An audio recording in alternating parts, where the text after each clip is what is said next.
నమస్కారం, నేను మీ మహేశ్వరి. 2024 జూలై మాస ఫలితాల గురించి మనతో పాటు మాట్లాడడానికి సుప్రభాతం ఛానల్ స్టూడియోకి జ్యోతిష విశారద డాక్టర్ వేణుగోపాల్ గురుగారు మనతో ఉన్నారు. గురుగారితో మాట్లాడి రాశుల గురించి తెలుసుకుందాం. గురుగారు నమస్కారం అండి. నమస్తే అమ్మా. గురుగారు, మకర రాశి గల వారు ఈ మాసంలో అనుకూల గ్రహాలు ఎలా ఉన్నాయి, వాటి వలన శుభ ఫలితాలు ఎలా ఉన్నాయి? 2024 జూలై మాసంలో మకర రాశి వారి యొక్క మాస ఫలితాలు.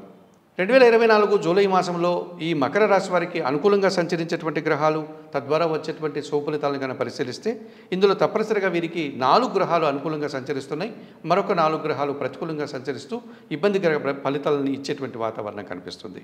ముందుగా అనుకూలంగా సంచరించేటువంటి గ్రహాలను కనుక పరిశీలిస్తే ఈ మకర రాశి వారికి అష్టమాధిపతి అయినటువంటి రవి భగవానుడు జూలై 15 వరకు మిథునములో అనగా మిథున రాశిలో షష్టమ భావంలో సంచరించడం వల్ల అధికారుల నుంచి అభినందనలు, పోటీ ప్రపంచంలో మీరు విజయాలను, వృత్తి ఉద్యోగ వ్యాపారాల్లో పదోన్నతులను, నూతన ఉద్యోగాలని పొందగలుగుతారు. తండ్రి గారి ఆరోగ్యం కుదుటపడుతుంది. ఆకస్మికంగా తండ్రి గారి నుంచి ఆదాయాన్ని అందుకోగలుగుతారు.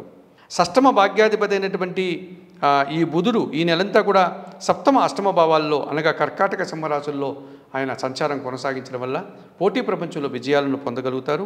వ్యాపారాలు ప్రారంభించగలుగుతారు. నూతన వ్యక్తుల వల్ల లాభాలు అందుకుంటారు.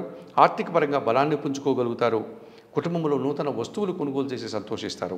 తృతీయ వ్యయాధిపతి అయినటువంటి గురువు పంచమ భావంలో అనగా వృషభ రాశిలో సంచరించడం వల్ల ఈ నెలంతా కూడా జన సహకారం పుష్కలంగా లభిస్తుంది.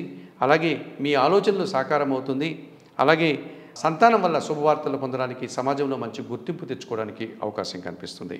తృతీయ భావంలో అనగా మీనరాశిలో రాహు సంచరించడం వల్ల జన సహకారం పుష్కలంగా ఉంటుంది. విదేశీ వ్యవహారానికి సంబంధించిన వ్యాపారాలు అభివృద్ధి పథంలో ముందుకు సాగుతాయి. విదేశాలకు వెళ్ళాలనుకునే విద్యార్థులకు అనుకూల వాతావరణం కనిపిస్తుంది. 2024 జూలై మాసంలో మకర రాశి వారికి రవి, బుధుడు, గురువు, రాహువు 4 గ్రహాలు అనుకూలంగా సంచరిస్తూ ఎక్కువ శుభ ఫలితాలని, లాభాలని అందిస్తున్నాయి.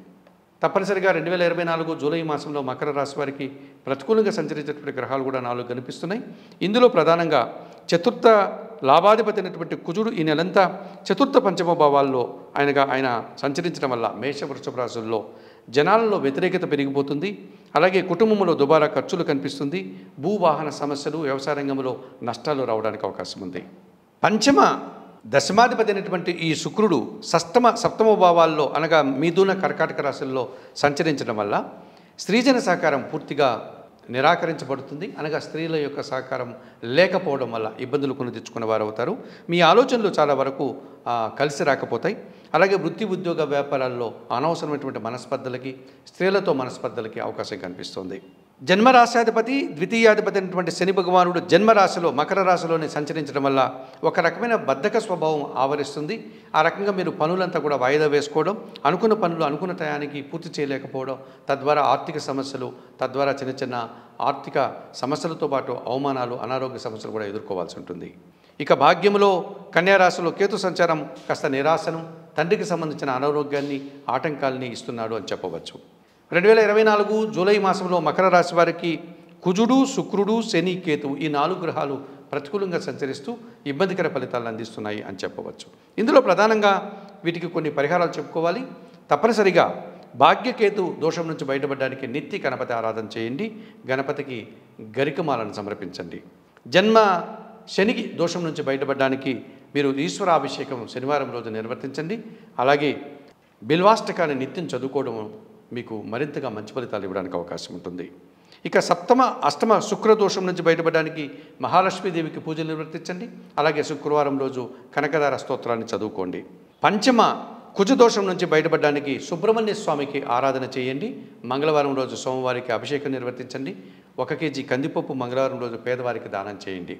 ఈ రకంగా చెప్పిన పరిహారాలన్నీ కూడా పాటించడం వల్ల ప్రతికూల ఫలితాలని అనుకూలంగా మార్చుకొని మీరు సంతోషంగా ఉండగలుగుతారు. గురుగారు ధన్యవాదాలండి. నమస్తే.